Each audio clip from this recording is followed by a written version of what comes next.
with your Ycs Richmond VIP store champion, Bryan. Hello. For those of you who don't know, VIP basically means you get a 2-round bye at the start of a Ycs. So this one was for Richmond this past weekend, and our Bry guy won. In case you did miss this week's episode of Let's Stop Locals, I did bring Purrely. Unfortunately, the deck went 2-2. It was not the best build, but as I said, we're going to refine the deck. We're going to try to make the deck as consistent as possible, and that is exactly what we did. We rebuilt the deck. Everything was perfect, and we won the VIP. So if you're interested in seeing what this updated deck looks like with gameplay, make sure you stick around till next week's episode of Let's Stop Locals, which will be October 17th. Also, if you follow us on socials, you'll know that Bryan will be answering a couple of your questions about the deck at the end of this video. And make sure you're watching the next episode of Let's Stop Locals next week by subscribing, hitting the notification bell, and liking the video, and commenting any thoughts or additional comments you have for Bryan. With that being said, I'm not going to waste any time. I'm going to let Bryan guy get right into kitty cats and see what they're cooking. Meow. Meow.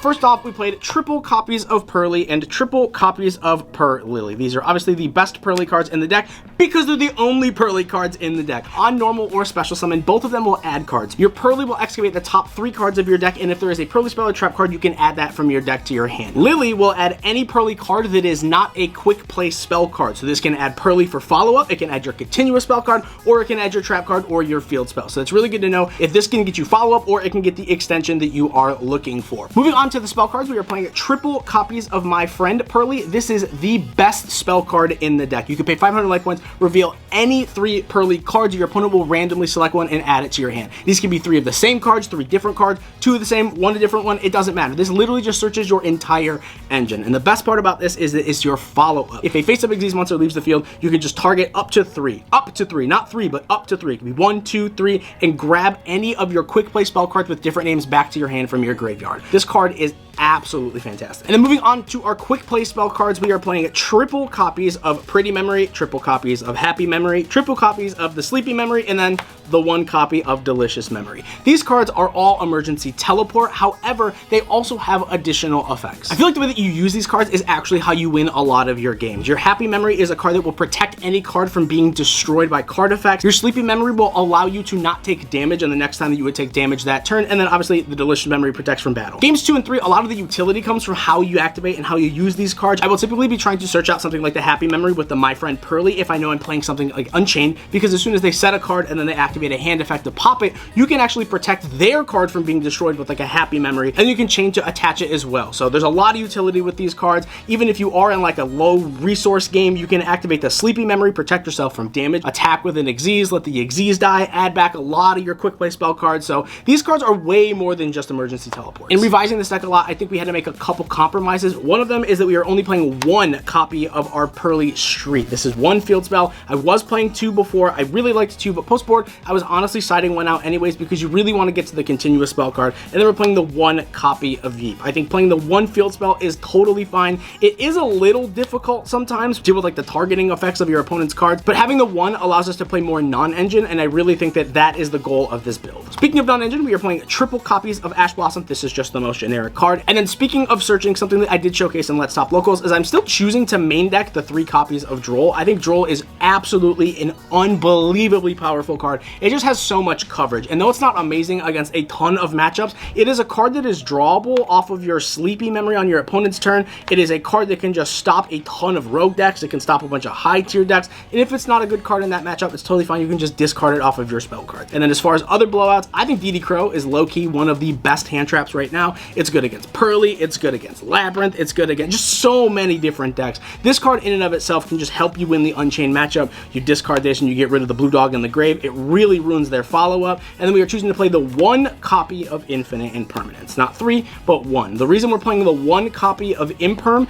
is because these 10 cards allow you to still have room in your deck for something like Crossout Designator. I think this card is still relatively mandatory. I think the format is really wide right now, so there's a lot of things going around like Crow, like Ash, like your copies of Droll in the main deck. These are really difficult cards for the Purrely deck to play around, so having the copies of Crossout in the main really just allows you to have that consistency. Speaking of consistency, double copies of Prosperity. This is just like your 2nd and your 3rd copy of your Delicious Memory. The 1 copy of Talents, this is just your 40th card, and then it also is really good for your Crossout Designator. And the reason that we are at 37 cards there is because we had to find room once again, to main deck the Fenrir. This was the best card in the deck yesterday. Every time I saw this card, I won the game.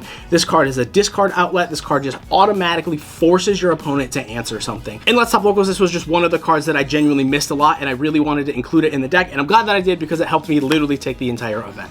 Moving on to the extra deck, something pretty self-explanatory here. We're playing the double copies of our Purrely Happiness, the double copies of our Beauty. Beauty is just your Imperm, Happiness is just your, OTK, but they also have secondary effects. I think against the back row matchups and your control matchups, Happiness is really good because they all have the ability, when you activate a quick play spell card, you can attach that spell card and then Happy will bounce a back row. So as I said before, right, if you search something like the Happy, you could set the Happy, your opponent goes, sets a bunch of cards, you can Happy at end phase, and then you can chain the Happiness to attach, and then you can bounce a back row. So you have to deal with less. So these cards are, once again, more than just the Ycs monsters. They're basically like utility cards. The one copy of Plum, obviously we're only playing one Delicious, I wish we could play more. The one copy of our Baby Noir. Baby Noir is also a double compulse. That came up once yesterday, so really happy we had that utility. And then the double copies of the Big Boss Daddy himself. This card is just, it looked like you don't have to explain this card. This card can get to like 14 materials. Yeah, it literally says put everything back, don't have fun, 0 out of 10. Also make a 400 material Zeus whenever you feel like. Also, I'm a Towers if I have 5 or more mats. Basically just says no. Yeah, it's just no. This card is literally unbelievable. It's called Noir because it has no in the name.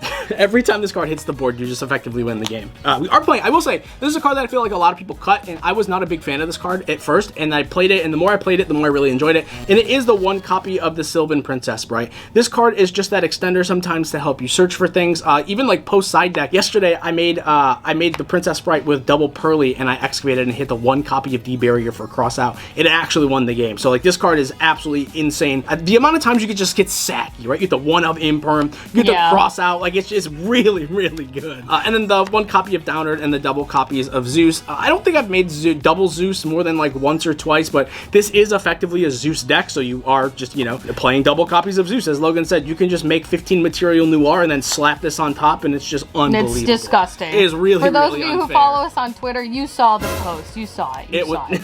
And then for the Link monsters, the one Anima, for people who are not playing around, zones 2 and 4, the one copy of Azalea, I think this is pretty standard in most Purrely decks, and then the one card that I am choosing to play differently is the one copy of the Dark Charmer. This is something that is really, really good going second post side deck, and we'll talk about that right now. That card is triple copies of the Bestial Druid Worm. I was main decking this card last week in Let's Top Locals, and I really loved the card. I just think Crow has a little bit more coverage. I'm glad that I tested this in the main deck, though, because it was something that was really, really effective. I do think that moving it to the side is just better, because now against Tyr, you have 3 copies of your Crow and 3 copies of Druid Worm. Against Unchained, you have effectively 6 more copies of like graveyard removal. This card, along with the combination of the Dark, allows you to just like special summon a Purrely with an effect, and then if you already have this on board, you can link into the Dark, clear a card, and then if your opponent like destroys the Dark, you can search Lily, which is also fantastic, and then you can also obviously just like Dark take something from your opponent, Dark and your opponent's card can make Azalea. Like this little combo right here allows you sometimes to clear upwards to like 3-4 cards. Another card that I was playing, I'll talk about them, I'll just show them face down and I'll show what they will be.